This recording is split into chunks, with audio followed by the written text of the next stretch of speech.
ایک آدمی کا اپنی بیوی سے جھگڑا ہوا تو اس نے غصے میں اپنی بیوی کو 3 بار علیحدہ کہا کہ طلاق دیتا ہوں، کیا طلاق ہو گئی ہے کہ نہیں؟ جی طلاق ہو گئی ہے، 3 مرتبہ کہے چاہے 1 مرتبہ کہے چاہے 10 مرتبہ کہے، طلاق ہو جاتی ہے، لیکن ہوتی اللہ کے دین میں شریعت محمدی میں ایک طلاق ہوتی ہے۔ حضرت عمر ابن الخطاب رضی اللہ عنہ کے زمانے سے پہلے عہد رسالت میں، اور ابو بکر صدیق رضی اللہ عنہ کے دور خلافت میں، اور فاروق اعظم عمر ابن الخطاب رضی اللہ عنہ کی خلافت کے ابتدائی 2 سالوں تک اگر کوئی اکٹھی 3 طلاقیں کہہ دیتا تھا تو عبداللہ بن عباس رضی اللہ عنہ کی حدیث ہے، یہ صحیح مسلم میں، کہ وہ ایک ہی اکاؤنٹ ہوتی تھی، ایک ہی شمار ہوتی تھی۔ تو جو 3 طلاقیں ہیں نا اسلام میں، جس کے بعد عورت مرد پر حرام ہو جاتی ہے، اس کی صورت یہ ہوتی ہے، اچھی طرح ناظرین سمجھ لیں۔ 1 مرتبہ زندگی میں طلاق دی، پھر سلو ہو گئی، یہ ایک موقع ختم ہو گیا، ایک طلاق یہ ساری زندگی کاؤنٹ ہوتی رہنی ہے۔ پھر زندگی میں کسی موڑ پر طلاق دے دی، یہ دوسری طلاق شمار ہوگی، اس کے بعد بھی سلو کی گنجائش موجود ہے، سلو ہو سکتی ہے۔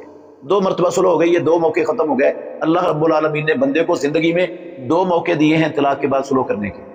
یہ سورہ بقرہ میں اللہ نے فرمایا الطلاق مرتان، طلاق 2 مرتبہ ہے، فامساک بمعروف اور تسریح باحسان۔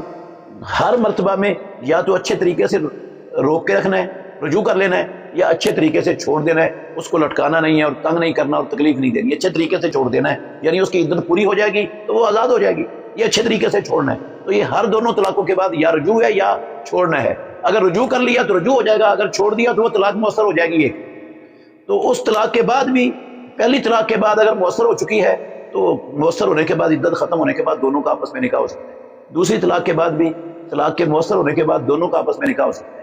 اور پھر بندہ اگر زندگی میں کسی موڑ پر طلاق کہتا ہے، 2 مرتبہ پہلے طلاقیں دے کر مختلف مواقع پر سلو کر چکا ہے، اب یہ طلاق کہتا ہے تو یہ تیسری طلاق ہے۔ اس کے متعلق رب العالمین نے فرمایا فَإِن طَلَّقَهَا فَلَا تَحِلُّ لَهُ مِن بَعْدُ حَتَّى تَنكِحَ زَوْجًا غَيْرَهُ، اگر وہ اس کو تیسری مرتبہ طلاق دے دیتا ہے تو پھر وہ اس کے لیے حلال رہتی نہیں حتیٰ کہ اس کا زندگی بھر کے لیے کسی دوسری جگہ پر نکاح ہو جائے، وہ دوسرا خامد مر جائے، یا وہ اپنی مرضی سے طلاق دے دے، پہلے سے نکاح کے وقت کوئی طے شدہ منصوبہ بندی نہ ہو تو پھر اس کا اس پہلے خامد سے نکاح ہو سکتا ہے، ورنہ اس کے سوا اسلام میں کوئی دوسرا رستہ ہے ہی نہیں۔ اللہ رب العالمین نے تیسری طلاق کے بعد اس عورت کو اس مرد پر حرام کر دی ہے۔ یہ ہوتی ہیں اسلام میں 3 طلاقیں۔ تو کٹھی 3 طلاقیں یا بغیر رجوع کے کہی ہوئی طلاق دوسری یا تیسری واقعہ نہیں ہوتی۔ ایک مجلس کی ایک سے زیادہ طلاقیں ایک کاؤنٹ ہوتی ہیں، اور مجلس علماء کے صحیح اور راجح اور معتبر قول کے مطابق رجوع کرنے کا نام ہے۔